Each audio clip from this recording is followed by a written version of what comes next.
Hey everyone, I have another Canadian with me today, which is awesome. And from Vancouver, where I actually used to live. So we were kind of like chit-chatting beforehand. But why I brought this awesome man on, Mike Cheng, he is the co-founder and CEO of Lumen 5, which is an online video creation platform with over 1 million users. And you just got named Canada's top growing company in 2021, which is killer. And of course, what I want to talk about is how to leverage podcasts and create videos, which is obviously key to growing any business right now. So thanks for joining. Thank you so much for having me. And I'm excited to be here and talk more about all the things that we've learned. Yeah. Of course, all million of our users are content creators, and so many of them are podcasters as well. And there's just so many things we've learned over the past 5 years as video came onto the scene, as podcasts seen an explosion in popularity, and just seeing social media and the internet transform and content as we know it transform over the past couple of years. I know it's crazy the amount of change. So how are you seeing like podcasting and video kind of like merge or cross paths? Yeah, I think of it as the evolution of content. So if you look all the way back, we have newspapers. It's one-way communication. It's just text form. So you pretty much have to use your imagination to fill in the colors. And then over time, content becomes more multimedia. So it's more visual, or it's more audio, it's more conversational, as opposed to a one-way broadcasting, all the way through to podcasting, which in my view is this ultimate expression of community. It's conversations. I think Clubhouse actually captured the spirit of podcasting really well, even though that was, I don't know how big it is now. I know there was a big spike, and It felt like it feels like a things come and passing go. phase, but But I think that's the beauty of podcasts. yeah. And to this day, I think the best podcasts can and do feel like a Clubhouse. It's a conversation. You get to be a fly on a wall between two interesting people, Yeah. hopefully. And it's a much more engaging way of learning than reading a traditional blog post. It's really hard to write a blog post as engaging and as organic as just a casual conversation.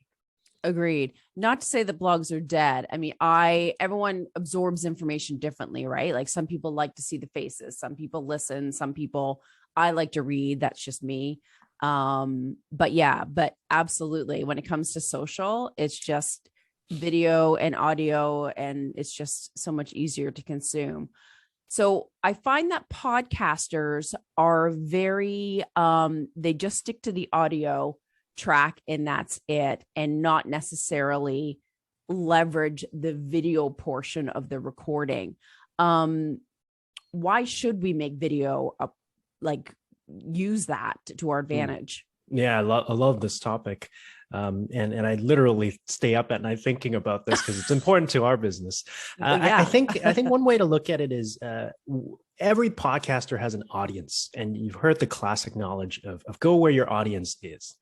But the challenge is your audience are human beings, individuals that are doing different things throughout different times of day. What that means is sometimes they're sitting in a chair, scrolling through their phones, where visual information is a big part of how they want to consume knowledge. Sometimes they're on commutes, sometimes they're driving, where they can't be on their phone, they're only listening. And it's important to be able to reach them in that situation. And sometimes you're in a reading mood. Maybe you're winding down for bed, you don't want to look at the bright lights of a screen, and you just want to read something on a Kindle maybe. And that's why I agree with you when you say it's not like the blog is dead. It's just another expression of knowledge. It's another way of consuming information. And that's what brings me to repurposing content is one of the things that I always see the most successful customers and users. They are the masters of repurposing content. And how I explain repurposing content is most of the work in content creation is the production of knowledge, the ideas. The ideas are abstract. The ideas can be represented in writing, in video, in audio, in infographics, in illustrations. And so if you've already gone through the work to produce knowledge, 60 or 80% of the work is already there. You might as well go the final 20% and repurpose that knowledge into lots of different formats. And what ends up happening is that your target audience, no matter where they are or what they're doing, there is a method of consuming your content that is suitable for their situation and circumstance at that point in time. And that's so powerful. Yeah. If you consider the amount of time that people spend on commute and driving and you don't have audio content, then they simply can't consume your content. They're forced to go consume content elsewhere. I know. And for me personally, it's like video, I find it's more entertaining. Like you go to YouTube and even the how-to videos, like some people are so creative. I'm just like, oh, I'm not worthy. Like they're so good.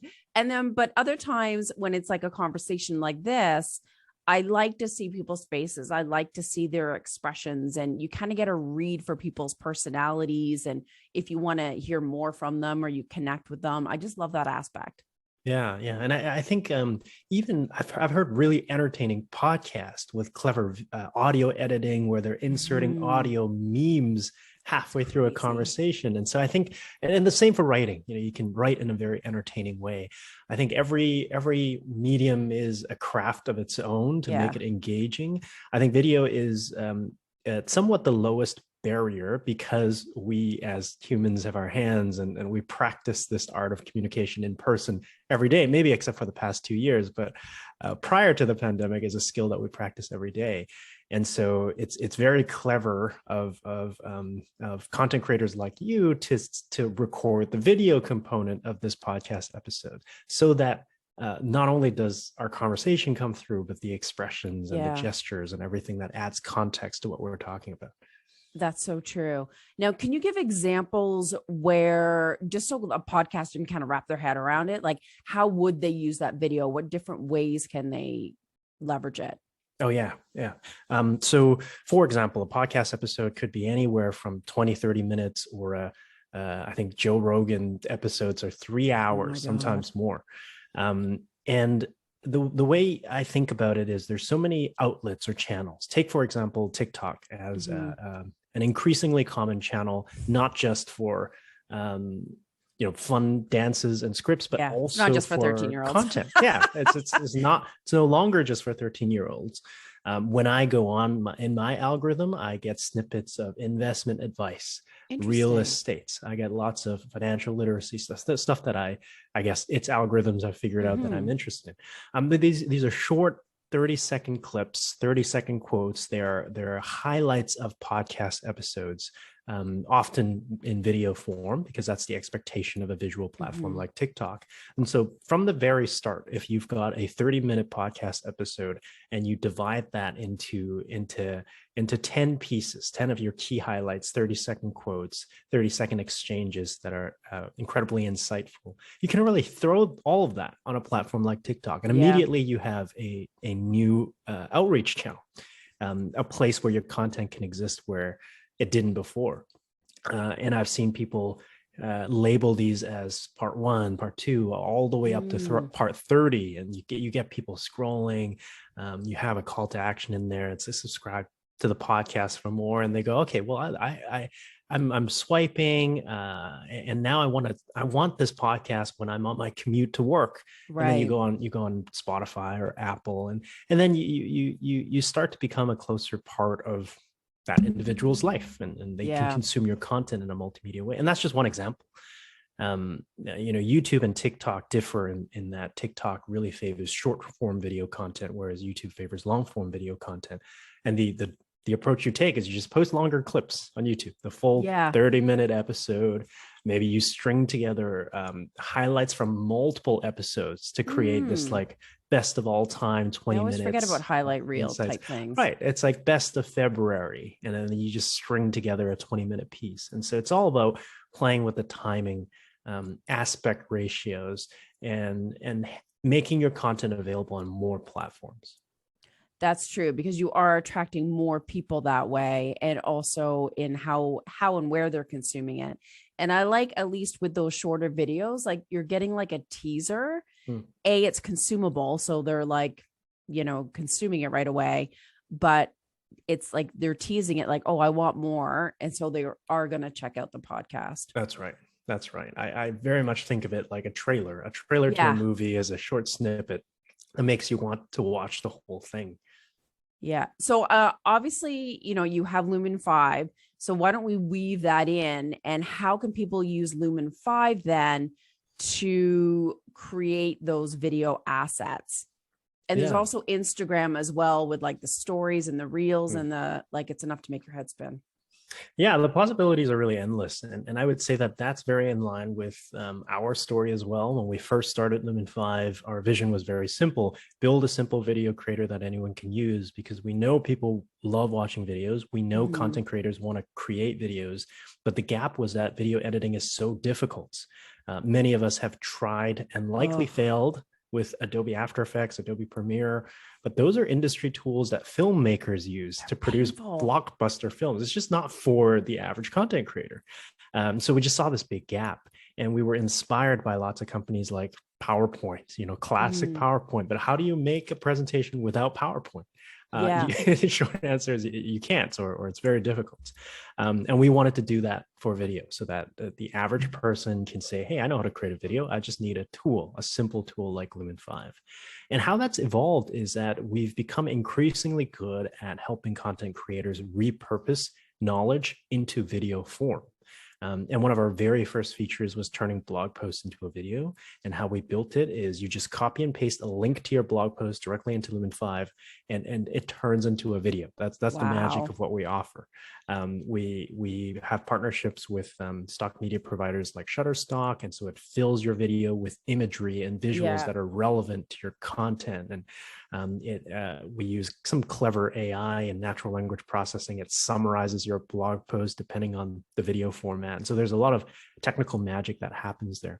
And in recent years, and even now, this is a big focus for us this year, is how do we support two main camps of content: audio only content, so Mhm. podcast episode, and what we call talking head content, so pretty much the video recording, Yeah. video version of that.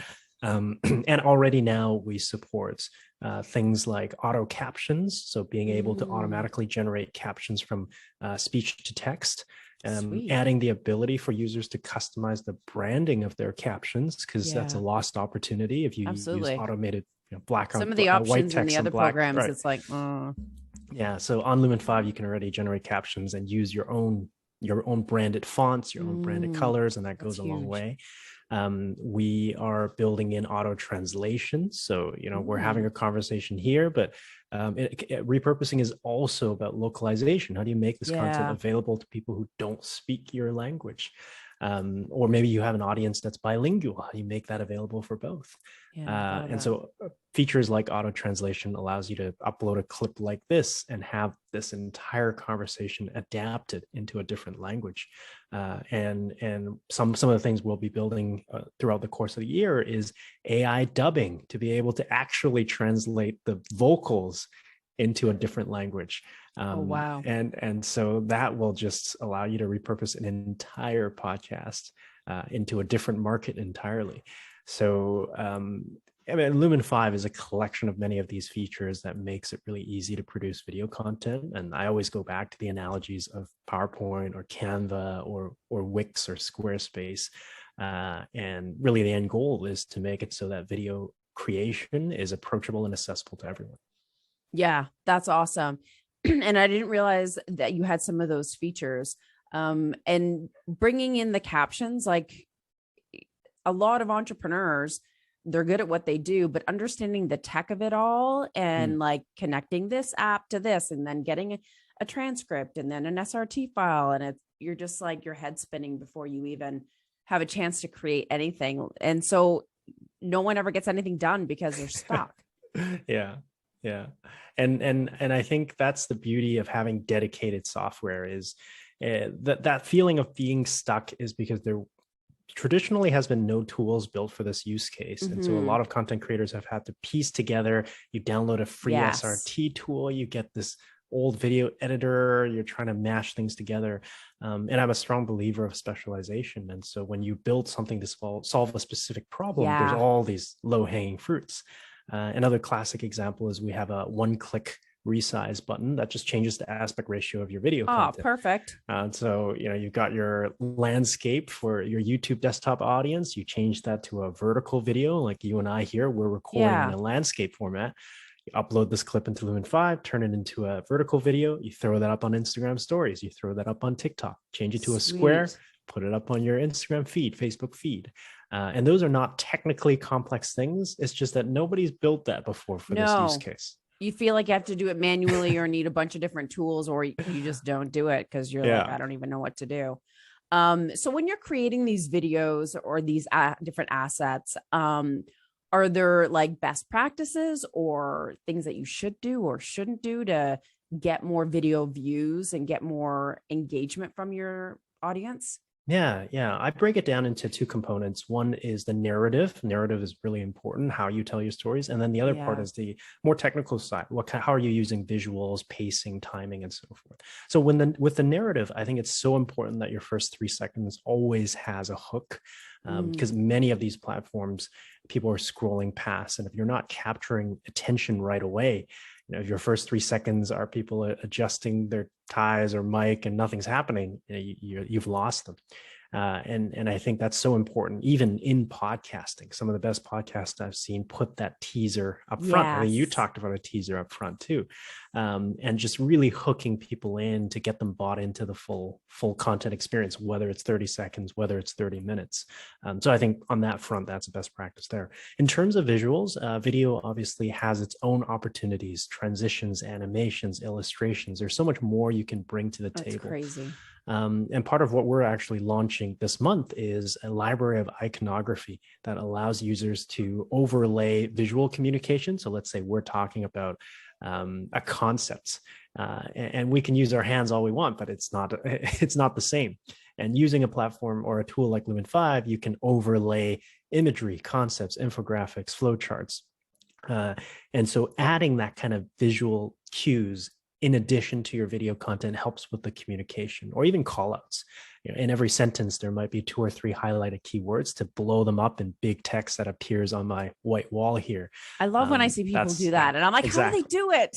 Yeah. We make it so easy to do that, and the output looks great. It communicates better, and really that's the goal of Lumen 5: is how do we help all of our million users become better storytellers and better visual communicators. I love it. That is so good. And are there any other things that we should do to kind of like boost views per se? Like again, you've got the hook. Like I know like in YouTube there are like the titles or like the titles that are at the top of the letterbox styles. Like have you seen any mistakes that people should avoid? Yeah, I think so. Titles are of differing importance depending on the platform that you're playing with. So TikTok, for example, more or less there's no titles. Yeah. People scroll through, and so different things are important to different platforms, and I think it Okay. breaks down to first couple seconds for Mhm. TikTok in particular, the thumbnail, which is really important for YouTube. The thumbnail that you choose, does it look engaging, does it look interactive? And you'll find that if you are browsing on YouTube, the most viral content have the craziest thumbnails, and so there's a thumbnail game that happens there. When it comes to blog posts, the title is important. So there's different points of consideration. I would say that never give up your brand for the sake of getting views. I Because other, know. I wonder that with thumbnails on YouTube because some of them are crazy, but I'm like, yeah, I can't imagine myself making those exactly. because it would look like it's just not me and it would just be a weird departure. Right. I think consistency is the tip here. Is brand Yes. recognition comes from consistency, and it doesn't have to be crazy, but if you're consistent, people will start to recognize, oh, this is your content, this is your brand's content. And I think that's the same among some of the most viral TikTok creators. Their video format or their tone or their first 3 seconds feels the same, or maybe it's the Mhm. same phrase that they use for all of their pieces of content to hook you in. And so the consistency is more important, in my opinion, than trying to really optimize for the algorithm. I think when you do that, and it's off brand, you create this clickbaity experience where you set a certain Yeah. expectation and the content doesn't deliver on that. And I think that's the most common mistake, is this obsession over optimizing for algorithms at the expense of your brand. Ooh, that's a great point. And so I read recently or heard it, I don't know where, probably on a YouTube video. But that letterbox style, that's or the square where there's the title at the top and the captions underneath. that those ones are better to use in general because it takes up more real estate, if you will, when you're scrolling. Is that true? Yeah, so think of it as because so much content is still captured in what we call landscape format. So it's this like wide format. Yeah. The phone, interestingly, is built vertical. And so Yeah. if you think about it, you put landscape content in a vertical screen, it actually takes up less vertical real estate. So it's this thin little Skinny piece of little content. thing. And that's why some of the more modern types of content are full vertical, full blown vertical, takes up the entirety of the space. And they don't, well, depending on the platform, not all of them allow full blown vertical content within a feed. So that's another thing to consider too, is if you're posting something on an Instagram feed or Facebook feed, then the square takes up more space and it actually is more eye catching. Now, that's not going to be applicable to all platforms. Like Square on TikTok doesn't work because TikTok Yeah. encourages the full vertical view. So it's important to consider the destination channel before making a decision on aspect ratio. I think the other side though is it's not so much that it's not really the real estate that, in my opinion, makes the letterbox format successful. The Mm, letterbox format encourages the additional visual communication where oftentimes the right. black bar is used for captions or call outs or highlighted words or animations. And so I think it's actually the addition of those elements that makes the letterbox format successful. And so, extrapolating that, you don't need a black bar to add additional visual context. I think you can still do that without the black bar. And even in a landscape video or even in a vertical video, that's no excuse to not put in some effort with editing to enhance the video Right. output. And I think too, like when you're filming, if you are going to have those captions, like film it so that your head's over here, so to speak, so that you've got that blank space beside you. Yeah. Just to make it, you're being intentional ahead of time, knowing that you're going to do that for teaching videos, like point number one or whatever it may be. There's, like you said, there's so many different styles of video or reason why you're doing a video. So Yeah. some they lend well to having those extra little captions and some don't need it. And I think those are some of those opportunities that we really capitalize on as product developers. Is we know that not everyone's going to capture video with this like blank space next to them for all this Mhm. work, and through Lumen 5 you can make that adjustments. You can put your head in a frame to the side and create Crazy. space where there wasn't Yeah. before. So you can Sweet. imagine that a tool like Lumen 5 can crop just my face, put me to the side, and then create the Ooh. space for stuff. And those are the opportunities that we use to make video creation accessible and easy. Yeah. Otherwise, it's just a lot of work to film everything off to one side, and you're My setting up, goodness. stuff. Yeah. Oh, that's perfect. I didn't realize it had that much editing capabilities. I'm going to have to like dive in now. Yeah, there's like You've cropping intrigued me. tools, Yeah. and I think much of what I'm there's so much more coming this year, as I Oh, mentioned really? earlier. This is our focus of the year. Yeah. It's how do we help our users better manage this type of content, talking head or audiograms, and it's hard. Like that, if anyone listening has ever struggled with this type of work, it's because it's hard. And that's what we're trying to solve is Yeah. people don't have to go scramble across 7 different tools to achieve a certain effect, Seriously. that it can all happen in one place. Yeah. And just to be able to take that, like, that's the part I love. We're taking one piece of content and slicing it and dicing it and rejigging it in different Mm. ways to create new assets so that you can attract your ideal client faster and connect with them on a more human level, and just create and serve and give great tips. Yeah, exactly. I love it. So how can people obviously sign up for Lumen 5 and ask any questions or connect with you? Yeah.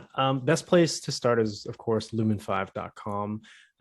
Ever since the beginning, we've been very, very strong supporters of a freemium model. And so you can create unlimited videos for free. You can just sign up for an account. You can do everything you need Sweet. to do.